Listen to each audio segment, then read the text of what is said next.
Donc voilà, on se retrouve pour la suite. Alors voilà le piano qui est ouvert. Donc comme tu peux le voir, c'est un montage qui date un peu. Donc apparemment c'est tout câblé à la main, à part les platines qui ont été faites sérigraphiées, mais c'est tout. Donc ici tu peux apercevoir les oscillateurs pour chaque note. Voilà. Donc avec les circuits intégrés qui vont avec et qui sont montés en oscillateur. Donc ce sont des circuits intégrés très classiques.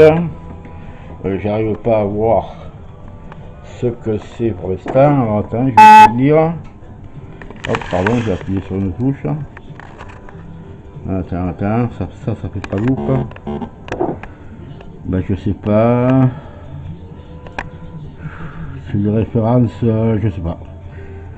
Je pense que c'est le genre CD41, mais quelque chose comme ça. Voilà, ici tu as l'alimentation et un haut-parleur intégré. Voilà, donc je te fais voir le commutateur de gamme qui est ici, que j'ai réparé. Donc ici à l'origine, tu vois, c'est un commutateur en plastique, ici, que tu vois là. Et ben, que les autres, ben, ils ont été cassés. Donc je les ai réparés en faisant du bricolage avec du fil de cuivre, en perçant les touches et en les collant. Donc maintenant, si tu veux, le clavier fonctionne. Voilà. Donc après, qu'est-ce que j'ai fait? Alors je vais te faire voir déjà le clavier. Pour l'enlever, c'est très simple. Tu le bascules sur charnière. Ils avaient tout prévu à l'époque. Donc c'est pas plus mal. Voilà. Donc ici, je vais te faire voir déjà ce que j'ai fait. Donc ce que j'ai fait, tout se passe ici. Je sais pas si tu le vois. Voilà. Donc ici, tu as en fait des tiges qui font la longueur du clavier. Et ce sont deux tiges. Je pense, à mon avis, je pense que c'est des cordes de guitare, genre guitare basse, ou même genre contrebasse. Voilà, parce que c'est assez gros. Voilà, alors ces deux tiges qui sont pratiquement côte à côte, bien superposées, disons, assurent la commutation. Quand tu appuies sur une touche, tu peux voir qu'il y a un ressort, une lame. C'est pas des ressorts en fait, ce sont des cordes de mi qui ont été soudées, c'est astucieux d'ailleurs, et montées comme un genre de ressort, et qui au repos, quand la touche est au repos, touche la barre du bas, la corde du bas. Voilà, hop, il est tombé. Et quand elle s'appuie, ça vient toucher celle du haut. Voilà.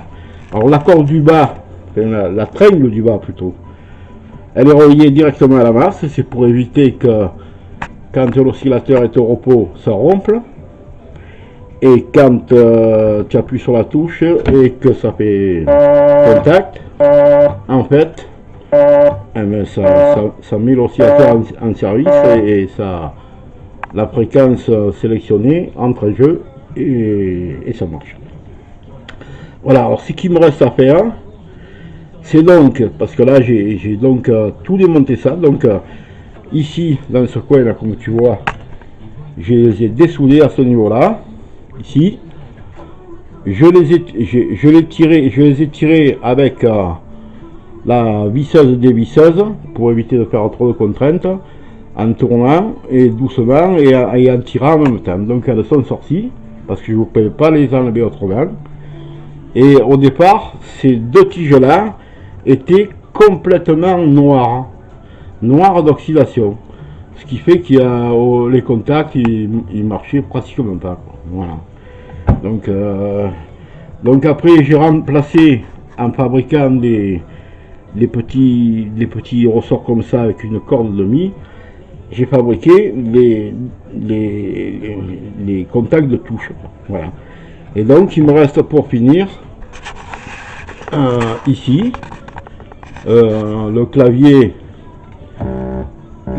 enfin disons l'octave qui sert aux basses, qui si tu veux, si voilà, les ressorts sont manquants ici, parce que c'est ceux qui servent, si tu veux, à modifier la position de basse. Soit c'est clavier étendu, soit c'est carrément les basses en commutation. Voilà. Donc je vais te faire voir dans quelques secondes les ressorts que j'ai fabriqués.